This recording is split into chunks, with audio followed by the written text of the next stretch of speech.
Hey, metalheads! This is the Raz from Graveyard, and you're listening to Agoraphobic News.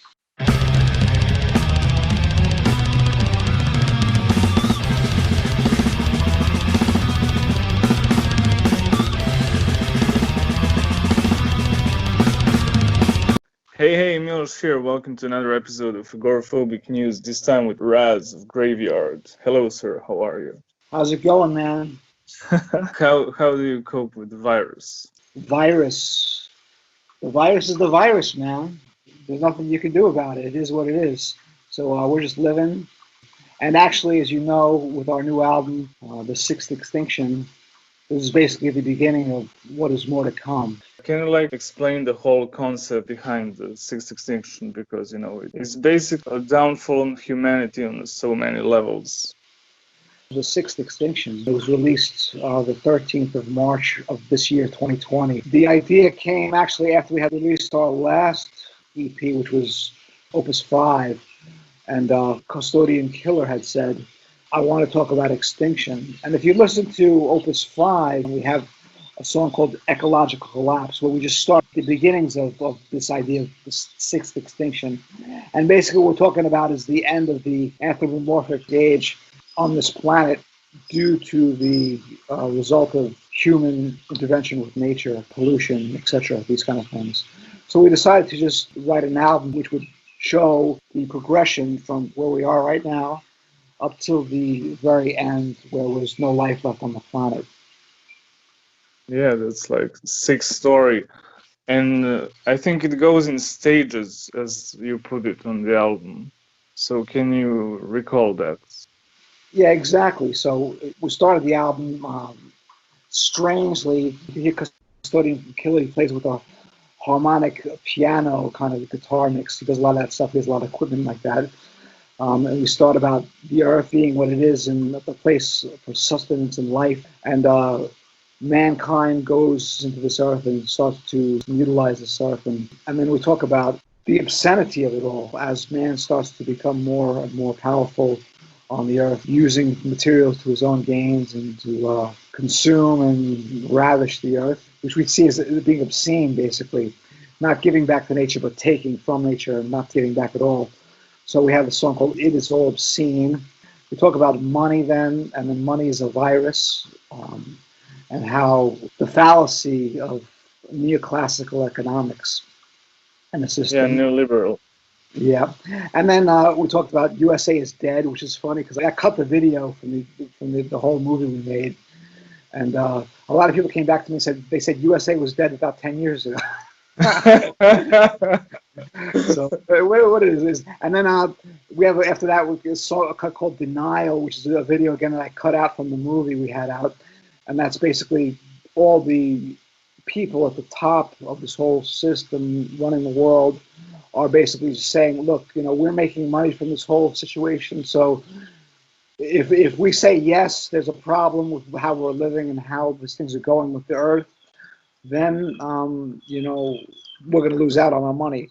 And so they deny that situation. So they said, this whole thing about global warming and stuff, it's all made up. It's a lie. It's not real. It's not happening. It's just naturally happening. And then, of course, when you deny, then the reality happens. And we have a song called Panic and Terror. And you can see with this whole virus happening now, a lot of panic right now.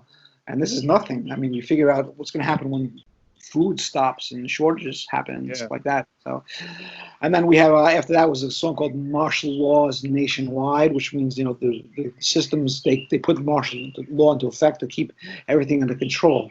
Then it's fun because what we liked about the album was that we went from the standard tuning and then we moved up to the low. We tuned down the guitars to C.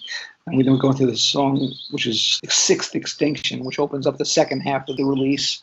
And it just talks about systems collapsing and climate changing. So after that song, The Climate Shift, which is about the change in climate and which makes life basically unbearable on Earth. Followed that up by Mole People, which is like their last survivors on Earth. These are the people who were the really ultra rich that could afford making bunkers. Their life, of course, is nothing because there's nothing left on Earth to live on. So it's a pretty miserable existence. Followed up Hellstorms, which means the atmosphere is gone, and basically the planet is being rained on by meteors and whatever. There's no atmosphere to burn everything up. And then, of course, irreversible annihilation. Everything's gone. Basically, the planet is gone thanks to human race. And rapture fire and the last extinction, which means there's no more life to be on this planet. So with that, it was the sixth extinction was the last extinction, and there's nothing left. So it's a very happy kind of music that we're writing here for Graveyard. Yeah. And where did you get there is this term sixth extinction, and it's connected with this Anthropocene in a way, right? I think there's a whole book and everything out about the sixth extinction and stuff like they talk about this. The end of this age and stuff like that. So, we're saying it's happening right now because in reality, if you look at any the science out there, they're talking about the amount of species that are becoming extinct because of man-made pollution and man-made growth on the planet. Right now, there's slowly starting to become places on this earth that are becoming uninhabitable because of the temperature changes and stuff like that. Yeah, absolutely. It's that fucked up. You call your music political death noise. Can you explain, what is this all about? Everybody makes their own kind of brand of metal, I would say. Graveyard's been around since 1991. And even back then, we used to call it political death noise because there's just a lot of noise, and especially nowadays in the world on TV and media devices and stuff like that, it's just noise. It's loud. And we want to make that music that we make really loud and overbearing, and a lot of people don't like it. That's good. And basically undertone of a lot of political things to just show how corrupt these fuckers are and how all they think about is themselves, their advantage, and we conquer this country, we take resources from here, we subjugate these people, and this kind of inhumanity on the earth, which Graveyard is totally against. Graveyard saying, look, you fuckers, the day is going to come where you're going to come to the graveyard. You will be dust. There's nothing left for you. And don't you open your eyes and see that this is not worth it. What are you gaining from this whole thing anyway? Yeah, so it's pretty optimistic. How did you form Graveyard? How did that happen?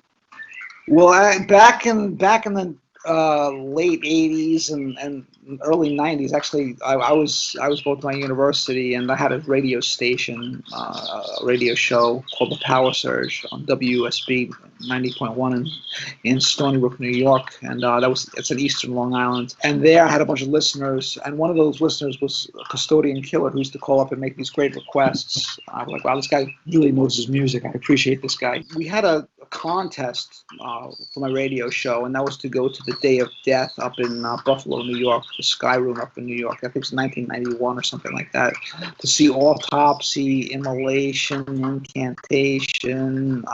This harmonic orchestra played there. A lot of war played. There was a bunch of bands played, and so I had like a bunch of people come with me to that show, and Custodian Killer was one of them, and we just hung out and talked. We decided to start a band, and one night we sat down and we just started playing music. And after a lot of drugs and alcohol and stuff like that, we turned on the tape recorder we had on, and we listened to what we did that night, and we liked it. In that recording, we heard I was screaming out and saying, "This is Graveyard," and so. That was it. So he said our band was Graveyard. End of story. Awesome. And your first demo was called Slabfest, right? Exactly. Slabfest was our first work back in. We released it in 1992.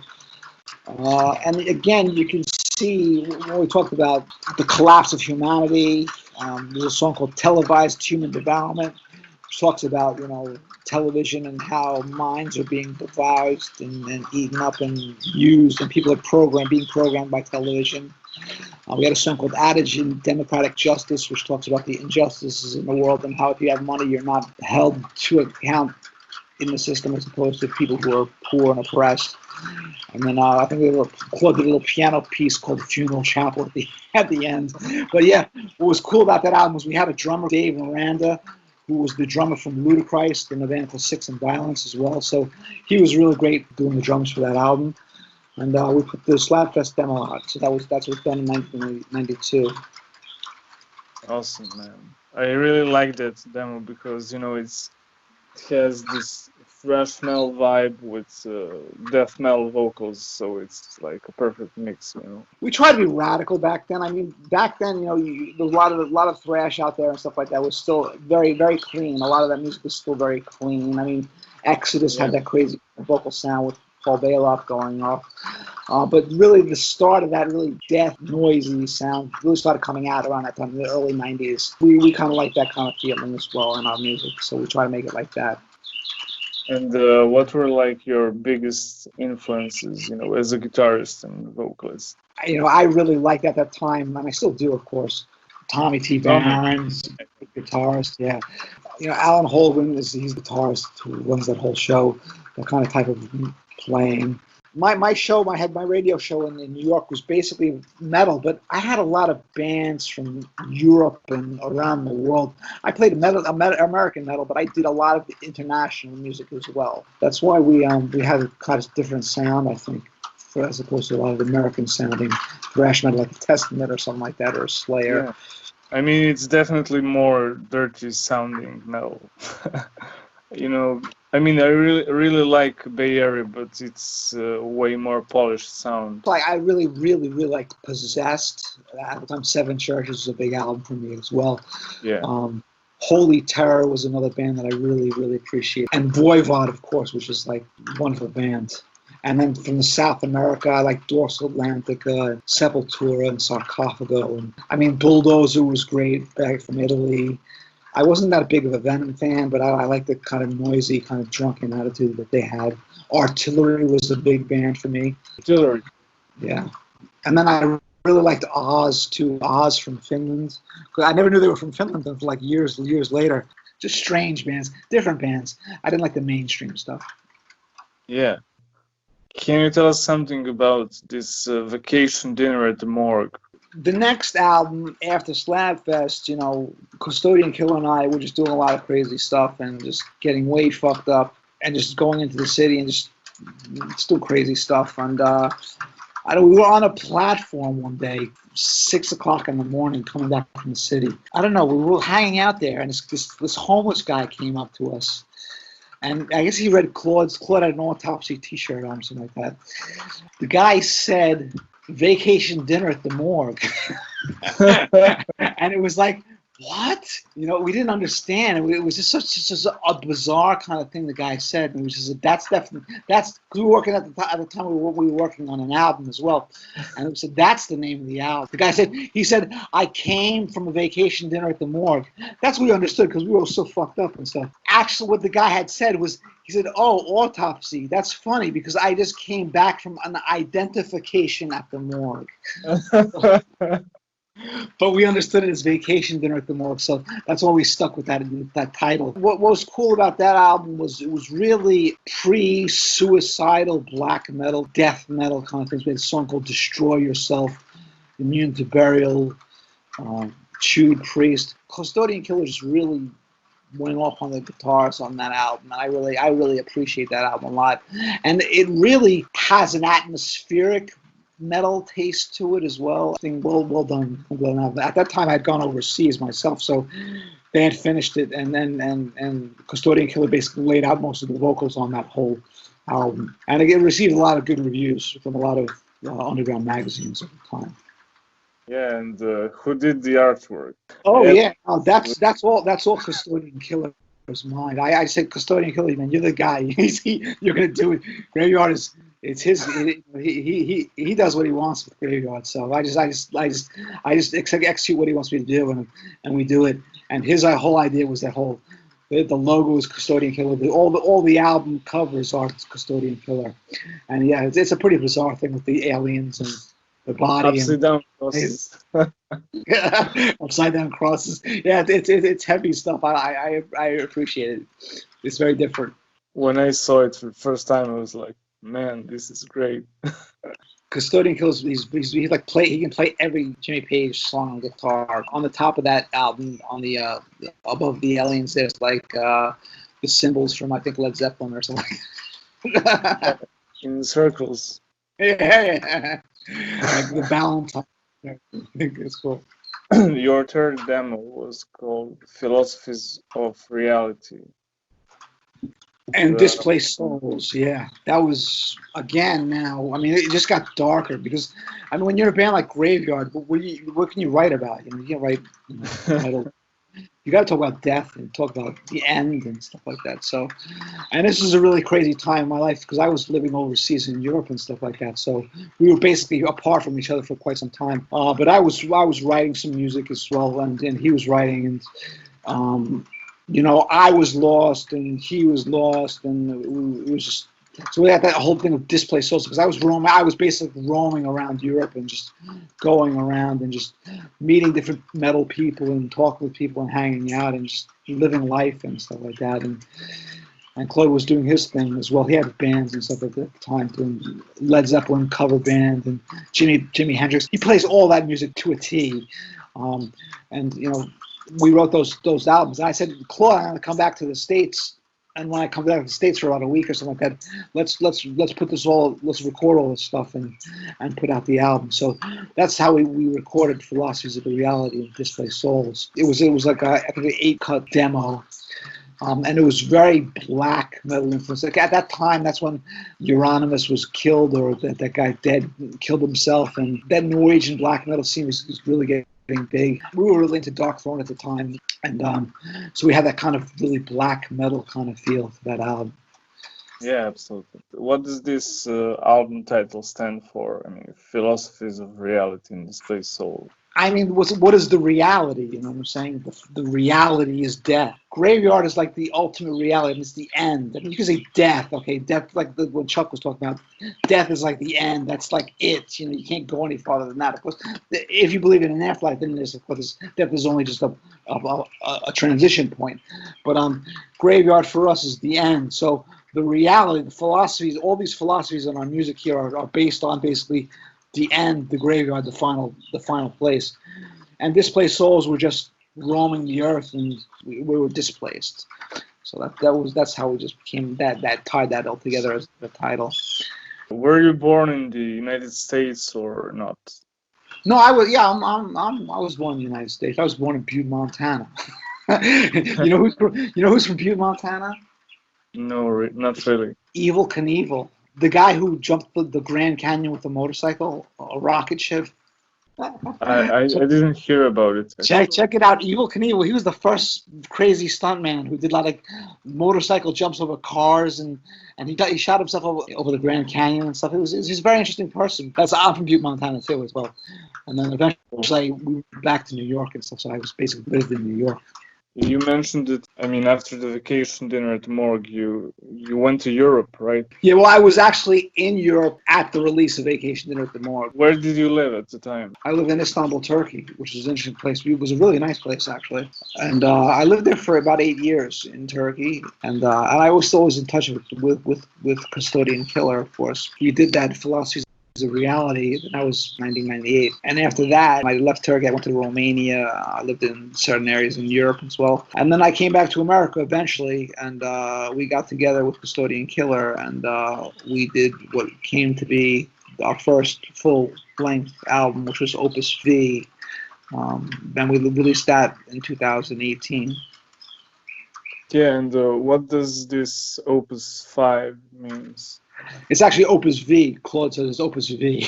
Okay, it's Opus V. It's our fifth album actually, but it's Opus V, and Opus is what? It's an opera. It's like a whole. It's a great work. The Graveyard is really I think is a spur of the moment kind of. There's nothing really to think too much about something. Something comes and we say that's it. That's what it's going to be called, and that's what we said. So Opus V was the name of the album that we did 10 years after Philosophies of the Reality, Displaced Souls.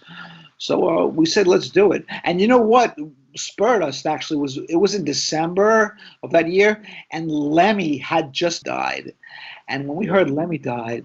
I said, Claude, just pick up the guitar, man. Let's jam out. Let's do this, and we did that. So that's what we started. We started recording music immediately for Opus V. I mean, Lemmy was such a hero, man. He was like a big inspiration for me in many ways, and I saw like he was at Exit Festival in 2015, and he was literally a dead man on stage, you know. he was sick, you know, really, really sick at the time. Wow. But he's the hero because he finished the tour in the last show in Germany in December, and like I said, he was already a dead man, but he kept going, you know. Yeah, that's amazing that he played up to that end. And you know the funny thing is everybody says okay Lemmy from Motorhead and stuff like, but the guy was playing and jamming and playing concerts in the '60s and stuff like that. So I mean, Yeah. you think about that.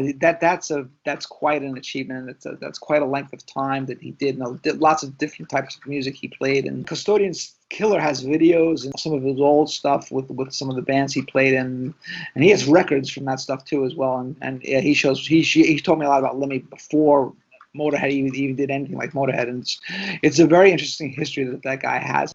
Yeah, I mean, he had like this before Hawkwind. He had some band and he played guitar in it. And I didn't even know that he played guitar, you know, before Hawkwind.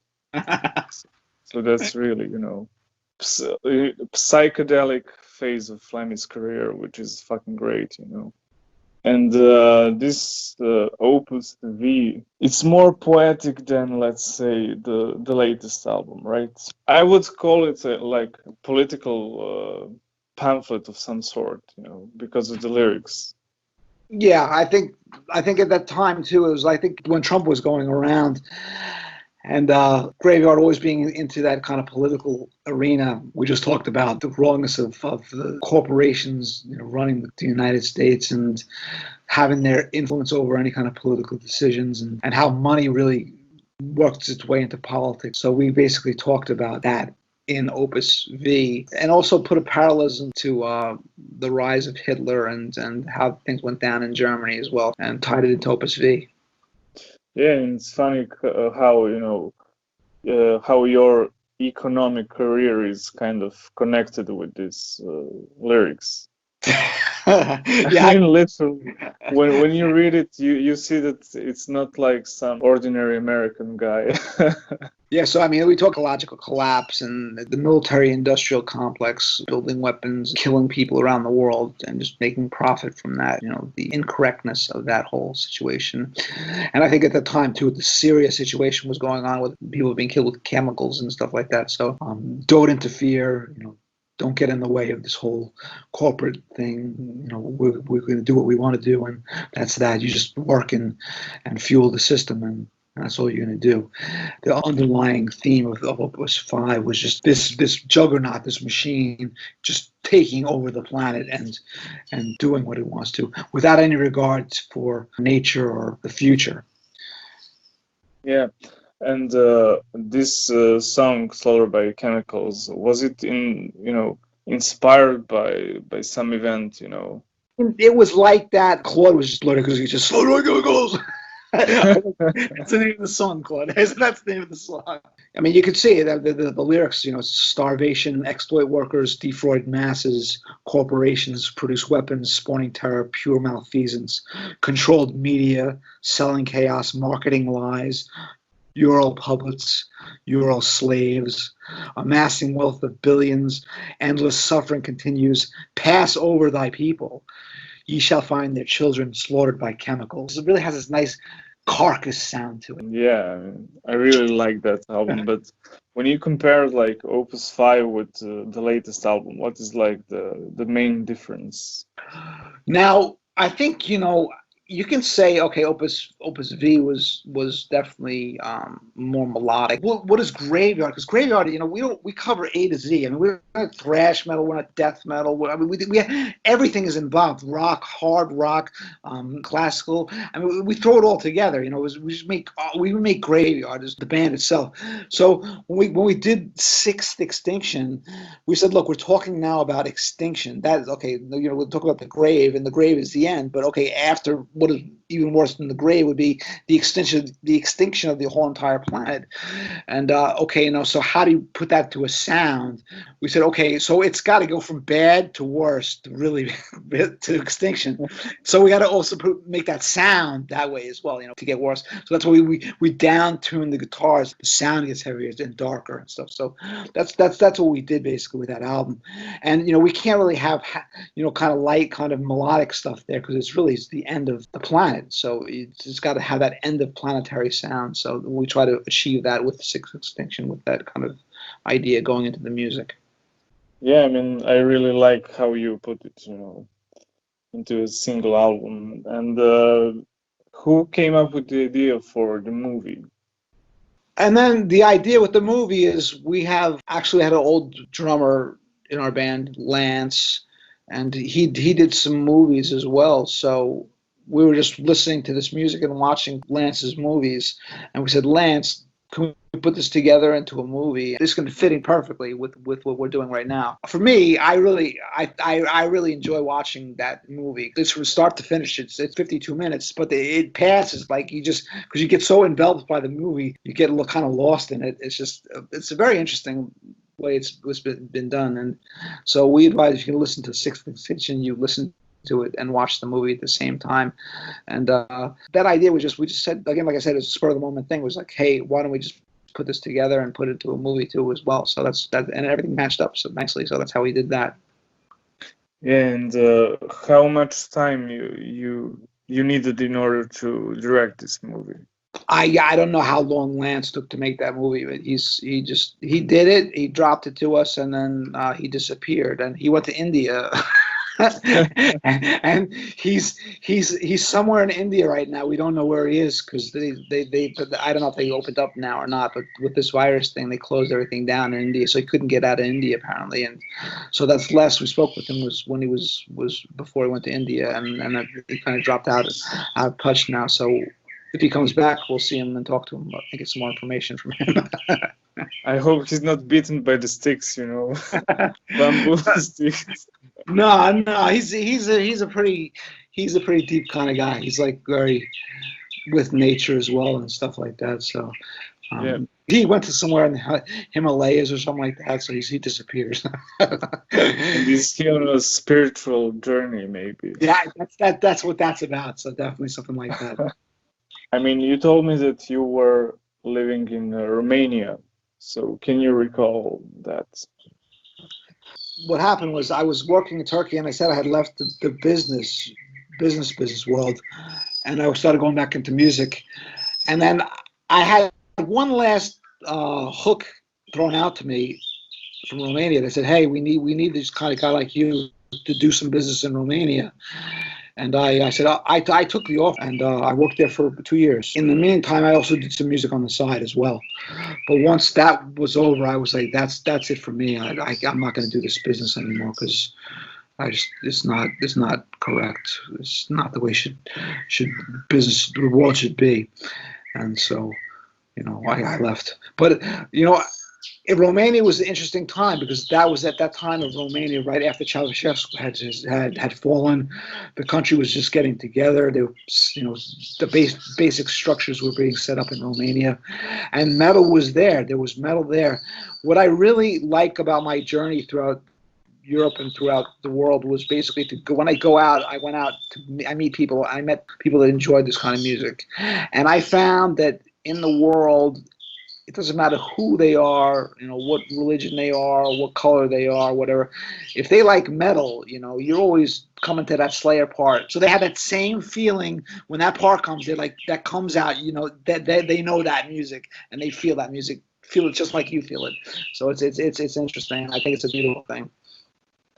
Yeah, and I was at this party with around 10 or 50 metalheads, and the funny thing is that nobody listened to the same, genres of metal. We were, all over the place, but still we were connected by metal. So Right, it's kind of crazy. Yeah, no, without doubt. And it's very interesting because no matter where you go in the world, there's this metal scene somewhere, and if you can find those people and hang out with them, they're just cool, down to earth people usually, and you can really have a good time with them. And I mean, how exciting was Romania for you? Because that was like a big change. I mean, definitely coming from, New York to Romania. It's a crazy shift, No, it's a drop. It's definitely a drop. I mean, I don't really care, but like I said, it was the necessities of life, whatever they say, that's the standards have fallen in a big way, but it doesn't matter for me. But I really enjoyed Romania. I think it was a very, very beautiful experience. I had a very good time in Romania, and I met a lot of bands and stuff like that, or bands that wanted to be. Back then, okay, I met Neguru Brunget, which was like, they were like a demo band by that time, and I was listening, and they played like in this little bar, and I saw them, and I was like, wow, these guys are something else. I said, these guys are gonna be good, and they turned out to be a really good, big band in the black metal scene. Yeah, and what was like this Romanian metal scene like? Yeah, I mean, it was the same like any kind of metal scene. I think there was one or two bars, and then they played metal music, and the metal music they played is never really my the type of metal music that you want to hear. But then it's like listenable kind of music. Like when I was in Norway, like I went to that there was the bar. Excalibur or something like that. Fenris go to, and all the black metal people used to go to, and you think like from a distance, you're saying, "Oh, that's got to be like the blackest metal bar ever," and playing the heaviest music and whatever. But you go there, and they're playing like all this kind of glam metal. It's like, what's going on? Why don't you play something heavy? And they're like, no, we can't play that. No one will stay around or listen to it. And in reality, I mean, the guy's just trying to sell alcohol, and people hang out and listen, talk, and drink and stuff like that. You can't sit there and play like Transylvania Hunger in a bar. It's not going to happen and besides the fact, those metal kids, they have no money anyway, so they're not going to hang out and drink beer. They're just listening to music and stuff, and that's all it's going to be. So it's not a way to conduct business. So they play like the kind of popular metal music and stuff like that, and a lot of people come from all over and stuff. And so Fenris doesn't care. He just hangs out and drinks. Yeah. And did you jam with some bands in Romania? I started a band. I tried to start a band called Black Church, and there was actually a church called Black Church in Romania, and I had this keyboardist, Roxana Constantine, and she was really amazing musician, and we were playing, and we had a drummer and stuff like that. We were playing some stuff, and we had like 5 or 6 songs ready to go and stuff like that, but it was just kind of hard to keep together and get a reliable place to jam, and then I was the end of my work contract as well, so everything kind of fell apart, and she picked up and went to Canada, and I went back to the United States. Yeah, and she ended up in Quo Vadis and Negativa, right? Yeah, she's a fantastic musician. She's a wonderful person. I really, really had a great time working with her, and I don't think she's doing metal anymore. But she was really, really, really a talented person, and she had a lot to bring to the metal scene. And I know she did a lot of work in Canada, but I think she just said enough is enough, and so a lot. And you notice that too in the metal scene too. Some people just get fed up and say, I don't want to do it anymore, and that's it, and they go. And she's Romanian, right? Yeah, Roxana's from Romania. Yeah, I mean, it's a really sick story because she ended up playing with Little May and Steve Hurdle. And the bad thing is that I think there's nothing recorded with her. You're that kind of a talented musician. You have that kind of ability. I mean, you're going to do something with that music. And it was weird, is I think she just left music entirely. So that's really strange, but it is what it is. Yeah, absolutely. And can you tell me what is like being a metalhead in Turkey? And Turkey is interesting too. I mean, when I was there first, because I first went to Turkey, visited Turkey back in like 1988 or something like that, and there was a small metal scene back then. A couple underground magazines were being written, but it was nothing really big. I think Iron Maiden, Judas Priest, they like the Man of War kind of bands. And then I came back to Turkey back in I think it was 1992, and the scene had grown much bigger. And it just got bigger and bigger and bigger and bigger. And the thing was, the issue was that bands couldn't really come to Turkey to play because not only the government probably wouldn't let them to come into the country or whatever, but as Turkey started to open up, more bands started to come and more concerts were shown. I think one of the better concerts I've ever seen in my entire life was once Saddam's supposed to come play in Turkey, and that's again it's an example of problems because they came to Turkey, things they couldn't get the work permit to play, so they didn't play. But the band that did play for that show was Punch and Stench, and that show was so insane, it's so violent because like these kids are so starved for metal, and I mean you put Punch and Stench on the stage too, and you can imagine what it was like. Total violence. It was. I mean, I must have dove off the stage about 15 times myself, and the police actually came into the concert and stopped the concert and pulled the plug, and it was just out of hand, and they cleared out the arena and everything. It was crazy, but yeah, it was definitely one of the better concerts I've been to in my life. But that was, like you can see, at Turkey at the time there was starvation to hear metal, and that kind of movement is happening around the world. A lot of these countries like in Indonesia and stuff like that, or even in Saudi Arabia, there's this undertone. In Iran, there's just kids are starving for metal, but the bands can't come and play. But they'll one day they'll come and they'll be able to play, and there'll be a big movement going on in that area of the world. Yeah, I mean, it sucks to be, a metalhead in, let's say, Iran because you're portrayed as an enemy of the state. We stand against these kind of people who tell us what to do or tell us how it should be and whatever, because it's not how it should be. I bet a lot of Iranian metal kids, and I say, hey man, just keep listening, keep doing it. You want any information or anything like that? And like I said, I have a band in Turkey, so that's one of the places I want to play in Iran. And I said I'll play in Iran now, and like no, you can't play in Iran now. It's you can't do that. So I understand what they're saying, but in the future, I said when it does open up, we'll definitely go to Iran and play. Why not? I mean, they're people just like us. As the government is a different situation, but the people are the people, and the metalheads are the metalheads, and they're going to be the same as us.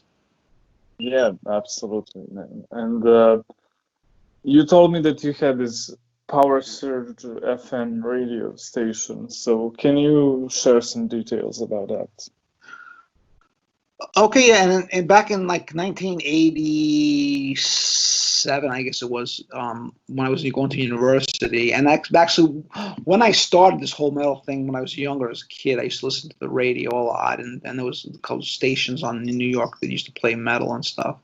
And I know back in my high school, I used to play in a band. We used to play Black Sabbath covers and stuff like that. But I was always like wanted to scream and yell and shout and be angry and stuff like that. They're like, hey, they would go sing like Ozzy. I was like, okay. I wanted to be louder and noisier and stuff like that, but they didn't really. They want to stay along the lines of Black Sabbath, which was cool. But I liked heavier stuff, and I used to listen to these radio stations. And I remember when I was listening to one day, this one song came on, and it really moved me. And that song, and I think about it now, was Creeping Death by Metallica.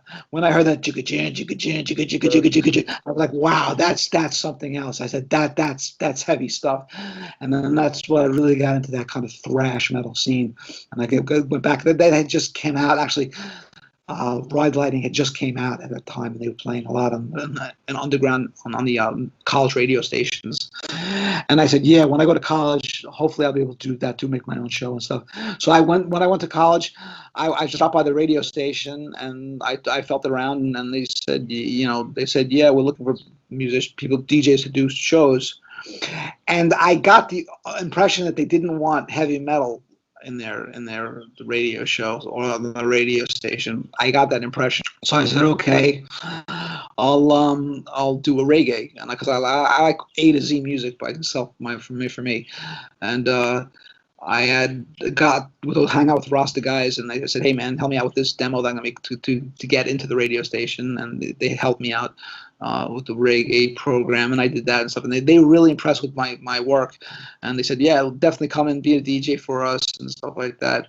And then I said, okay, I'll start to be a DJ and work with you guys, and they put me at 3:00 in the morning and stuff, and I said, okay, but by the by, I'm not going to play reggae. And they said, oh really? I said, yeah, I'm going to play metal. And they said, no So I kind of snuck in there. I kind of snuck in there with metal, and then I played, and that show, which I called the Power Surge. I had a hostess too, Dawn Marie. She worked with me, and we did really nice show together. And we got that show from, it was like Wednesday night at 3 o'clock in the morning too. And we finally got the peak hour. They gave us the 12 o'clock slot on Saturday night, and it got pretty big after a while, after like 4 years. And so we played a lot of the heavy metal because it was death, speed, and thrash. And I said, no glam, nothing else. I just want the heaviest, harshest music there that we can get our hands on, and we're going to play it. And that's what we played. So, people enjoyed it, and we did what we wanted to do, not what people wanted to hear. We played what we wanted to play, and that was what we did, the Power Surge. Yeah, and was it named after an Overkill song of the same name or not? Yeah, I have the plug for the show, and I have the Power Surge going on with Bobby Bliss going power, here up, power. Yeah, and that was we used the word Power Surge because that's it represented what we were doing. It was a surging rush of power, like Judas Priest has that song "Riding on the Wind." He says surging rush of power. So it's like that. We want a feeling in our band, in our show name, so that's what we call the Power Surge. Yeah, I mean that song is like one of the best from the album. Yeah. I mean these riffs and the way Blitz, sings, it's fucking amazing. And that's pure raw energy, and it's what we like the music. We want that feeling, you have that crushing feeling in the music sounds. So not everybody understands it. They don't. A lot of people don't. So, but that's their understanding of music is different than ours, and we just like really heavy, raw, strong force sound, and that's what we like it. So that's got to be that. That's how I like it, and that's how Custodian Killer as Graveyard, and we're not going to change it. I know a lot of people say, "Oh, it's just noise," or it sounds like 15 different people playing different things at the same time. But no, it's not actually. And if you listen to the album, actually, if you really give it a good listen, you can hear that it's very intricate. I mean, literally, I think like that. The latest album is a big move, from Opus 5 because the songs sound more mature even with better production, which is like a funny thing when it comes to Graveyard, because it's always raw. But the latest album was like improvement for the band.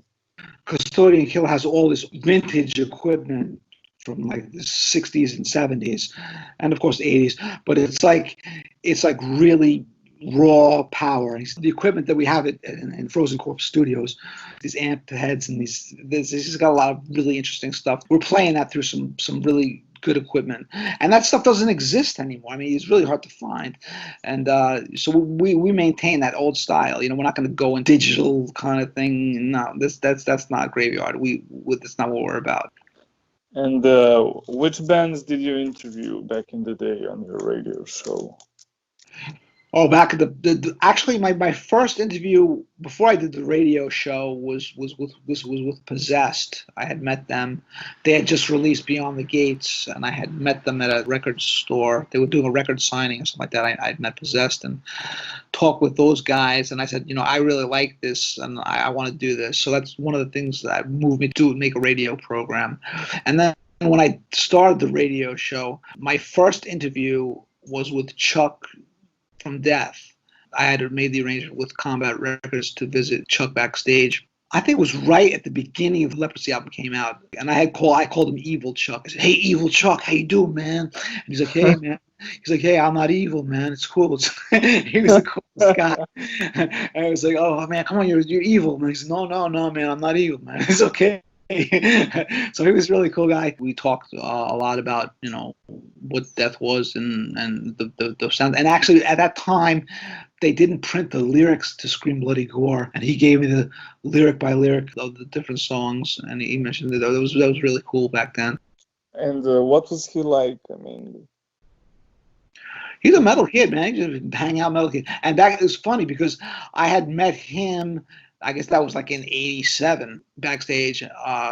And then when I was in Europe, I went to the Dynamo Festival in Eindhoven back in 1998. I had backstage passes too. Then I said, Chuck, backstage Sundance 1987. I did the first interview with you backstage, and he's like, Sundance. He's like, fuck, I remember that place. What the fuck are you doing here, man? So it was a cool flashback there. The contributions that guy has made to metal and what he's done for the underground metal scene was just enormous. It's sad the way he passed away and that how he had no money, and the United States healthcare system didn't really help him out because he didn't have enough money to pay for his treatments and stuff like that. I think that shit has to be called out, and people have to say, you know, why the fuck is this going on like this? Because people say, oh, it's the greatest healthcare system in the world. And fuck you, man.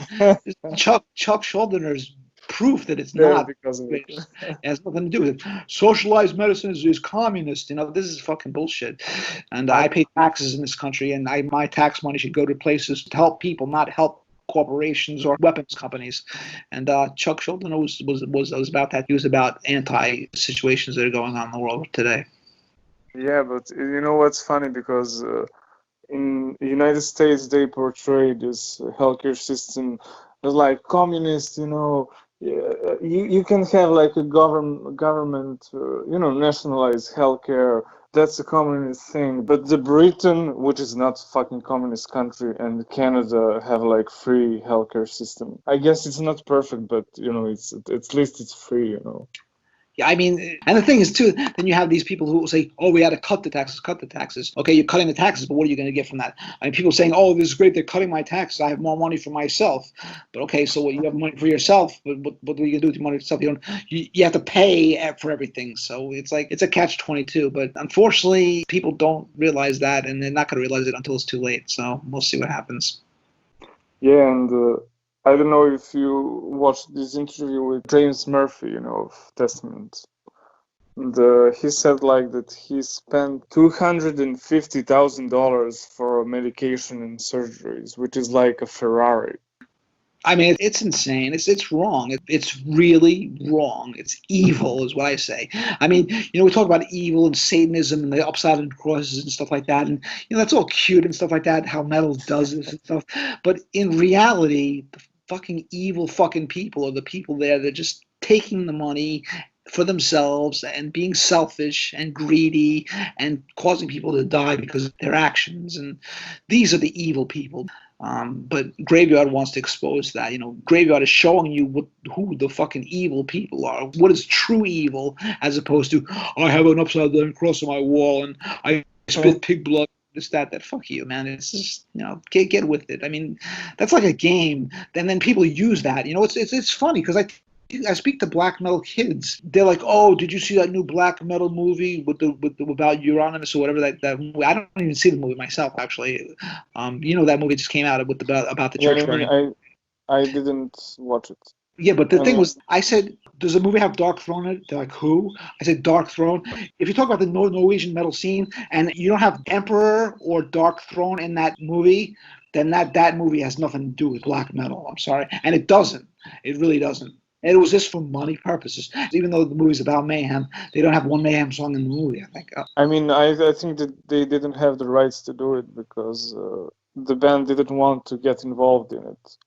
And Right. luckily they didn't. So, which is So even, you know, the ex-drummer of Bathory, this director of the movie. And but the thing is, you know, Euronymous' death, you know, it's portrayed like, you know, as if it's like a comedy movie. And I don't know what to make out of it. I didn't watch the movie. I can't, you know, I yeah. can't have a conclusion, but Right, it's and not. I can't either. But how can you have a movie about mayhem and about the Norwegian black metal scene and not have music from Mayhem or Dark Throne? That just shows you how artificial and how fake the media of the world is in a way. I mean, because in my business world, like they would say something about business and certain things about the way economic situations are happening, and I knew that was not the case, but it was advertised in the world that's how it's going, but it's not how it's going. And I think with the Mayhem movie, for money, it was a money grab. Like, I can make money off this story, then let's make the movie. We have nothing to do about metal. Yeah, And but you know, Mayhem wasn't involved, but Metallica was with some video, you know,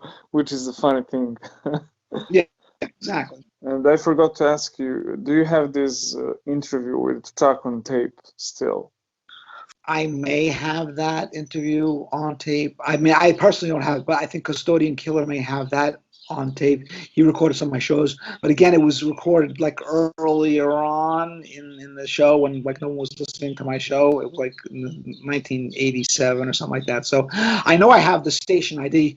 He says, "This is Chuck. You're listening to the Power Search." But I have that, but I may not have the interview itself. And I had asked him about Chris Reifert. That was before Autopsy had put their works out. And he said, "Oh, Chris had to go to California. He was going to move to California." So that's what happened to Chris. And later on, he came out with Autopsy. That was a cool deal. And what other bands did you interview back in the day? With my show, and being from New York, I was really close to the record companies. Combat, Metal Blade.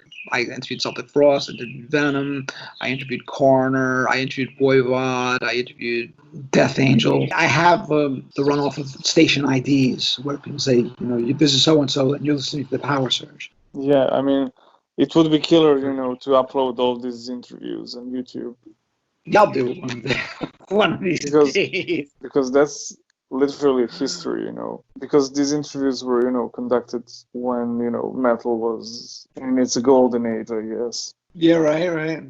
The greatest thing, I had met Keith Dean from Holy Terror, and that guy was such a trip. He could mimic exactly these voices, and he would go on a rip 10, 15 different types of voices, one after another. I appreciate Keith Dean from Holy Terror. You meet different metal people in the world, and they're all very special. They have a different outlook on life. And they're not put in the box. They're free. They have open minds. They're thinking. They're not telling you what to do. They're just living their lives. I really appreciate all the metal people that I met in the past. Yeah, and what bands did you see back in the 80s? The first concert I went to, actually, because my parents were pretty strict with me, I had gotten the okay to go see Iron Maiden. It was the Iron Maiden Power Slave tour, and they played at Radio City Music Hall, and Queensryche had opened up for them. But I was so blown away by Queensryche and the drummer, Scott Rockenfeld. I was like, wow. So that was one of the first bands that I saw live, Maiden. Then I know I saw Judas Priest. After that, I saw some Ozzy shows as well. Mostly, again, big venues, because I think you had to be 18 or over to go to the smaller venues. And then when I got to 18, and I said, I saw Death, I saw Possessed, I saw Dark Angel, I saw Coroner playing that music because the three-piece was just totally amazing. The Chrome Suckers were really great to watch. Ludacris, always a fun band to watch. Lots of bands I saw. And then I went to Europe. The festivals were always great. I think Europe is always a wonderful place to visit and to just go see those shows. It's great. People are speaking different languages and stuff like that, but you're all under the same banner of metal, which is a beautiful thing. Absolutely. And how crazy was this New York scene back in the day? I mean, crazy was crazy. It was crazy. I mean, the laws were not as strict as they are now, like drinking and driving and alcohol. I mean, people were drinking in the street and stuff like that. But now they clamp down on a lot of that. But one thing I know was the shows were definitely more crazy, because nowadays you go to shows, people just standing with telephones. But back in the day, there were people flying off the stage, and it was mosh pits and pits here nowadays too. I mean, the people trying out to hurt each other and stuff like that. That wasn't what it was like back then. I had the opportunity to go see Megadeth when they came out with Peace Sells. That was a show and a half. Back then, nobody really knew quite what Megadeth was. Killing Is My Business came out years before that, and they were like, is it punk? Is it hardcore? They didn't know what it was. Is it metal? Because, we knew Metallica was metal, but Megadeth was kind of like a mixture of stuff. So when we went to the Megadeth concert, a lot of skinheads were there, a lot of punks were there, a lot of metalheads were there, but they were all just jamming out and diving off the stage and stuff like that. And it was just total chaos. It was wonderful. But then as time went on, you could see they started clamping down. No stage diving, because I guess a lot of people got hurt, broken bones, including myself. They sued the places, or they sued the bands and stuff like that. So they said this can't be happening like this all the time. People getting hurt and stuff like that. So they put a barrier and stuff like that, and they limited alcohol and they slowed it down. So it was not as crazy as it was at the beginning. And what were like the best venues in New York? Again, it's all what you think is the best venue is. I mean, what your favorite I bands mean, are and stuff. One of the venues I saw, which was weird, they had to put Destruction together with the Cro-Mags, and that was a really crazy show because like Destruction opened for the Cro-Mags. As a metalhead, I was like, what? How can Destruction open for the Cro-Mags? But that's how they arranged the show. Destruction started playing. These kids are really happy to see Destruction because Destruction's not a band that could come overseas all the time that you can see. The metal kids would have a good time, but these skinheads were like punching these kids in the back of the head and stuff. What happened was Schmier saw this. Destruction stopped playing. And he was like, hey, you fucking skinheads, you leave the metal kids alone. We don't play. Cro-Mags don't play. And then they picked up and they walked off the stage. So, and the lights went on, and like 15 minutes passed. Somebody made arrangements, some kind of agreement, like whatever they did. And Destruction came back on, and it was really good. He says, you metalheads unite. Don't let this happen to you. It was interesting how they paired bands up like that sometimes. They weren't really mixable bands. yeah, and how big was this backlash between, skinheads and metalheads and, all kinds of, subcultures? Overall, I think, people can get together and still enjoy the music together and see the same. I think that one scene that I had with Destruction Cro-Mags was kind of unique, but it happened, so, but again, I don't think that covers how it is always with metal and hardcore being together or those kind of bands together. But if you look at Graveyard, we're in a way talking about a lot of hardcore things about difficulties of life and stuff like that, as opposed to fantasy. So incorporate that kind of all kind of styles in our music, and that's the way it should be. I think you can't really put one kind of music into a certain box and say this is this kind of music this way, and you got to be like this to be in this to listen to this music. Everybody should listen to every kind of music and enjoy everything that they want to hear. Yeah, and do you have any last words for this interview? No, man. I'm just so happy to meet guys like you from Serbia, of all countries of the world, that understand metal and look at it a certain way and say, okay, this is interesting stuff. I mean, when I gave you Graveyard, I didn't expect anything, but you came back to me and then you told me where we put things out for people to understand. You understood it exactly as we meant it. And I was like, wow, so this kid knows what we're talking about here. And just to have that connection from so far away is just a beautiful thing.